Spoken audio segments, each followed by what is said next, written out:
A young girl, a 16-year-old girl, reached out to me today, and she had to say this.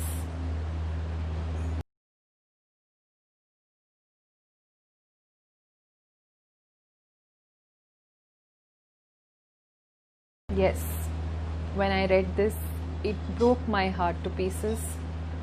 I immediately did what felt right, reached out to her, spoke to her, tried to bring her morale back, and in some time she was in a better place because of the strong girl, strong soul that she is. While all this was happening, a storm of emotions got triggered, and a lot of thoughts came to my mind. I decided to pen it down, introspect a little bit, think about it, and then I decided to make this video.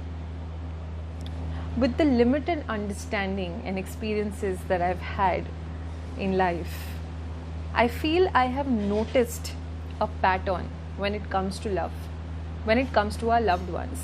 We are siblings, parents, our close friends, our partner, our spouse, boyfriend, girlfriend. There is something that is very common to this. That is our right to exercise control on the person who we feel is our loved one, who's close to us.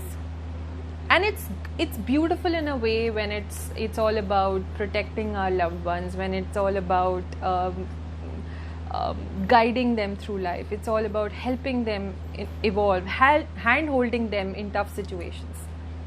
But when it boils down to the fact that we feel that we are entitled to decide what is right or wrong for them in terms of how they must feel, how they must look, what friends they must make, what profession they must, what careers they must choose, what orientation they must resort to, it turns vile. It loses the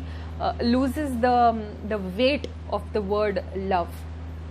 Fact of the matter is, when we are unconscious, maybe when we are chronically ill, maybe when we were minors, maybe when we are unconscious, that's the time when typically the control gets passed on to us, to an individual, to make certain decisions about that person.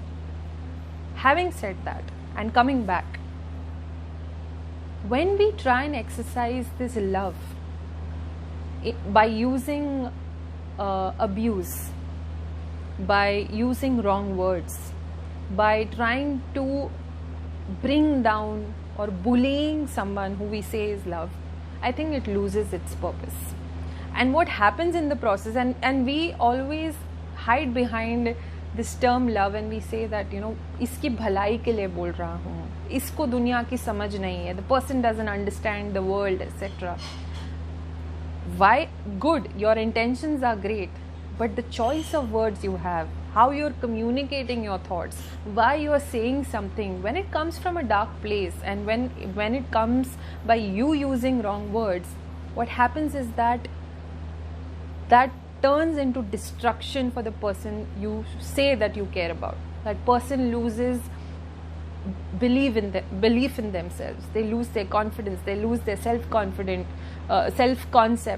They start to question their very existence.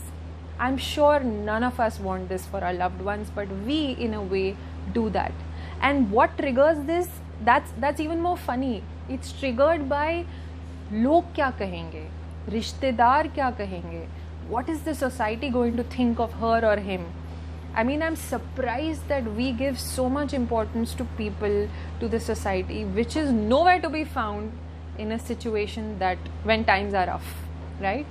So my only request, and all of this got triggered because there is proof that someone suffers because of this thought process. And we are in a time today where we are constantly evaluating the rudimentary narratives that have existed, the stereotypes that have existed in our life till date, and we are rejecting them with our chin up. So I thought it's important to voice this. So to people who care about their loved ones, great, keep doing that, I have no say in that, but it's a good idea to have a more rational approach, to use a kinder means of communication, to use better words, and to assess what the individual is going through and where they are coming from when they make certain choices in life. And to people who have to bear the brunt of the negativity that exists, the stereotypes that exist, it's only you who can pull you up from this dark place. You have to protect yourself. You have to protect your identity. You have to take things into your hand, even if you're young, because there is no other option. Also, you have to turn a deaf ear to the noise in the form of negativity that comes into our life. This is something that I have practiced. That's exactly why I'm able to say this. And I hope that we become kinder humans and we understand the real meaning of love. Thank you so much.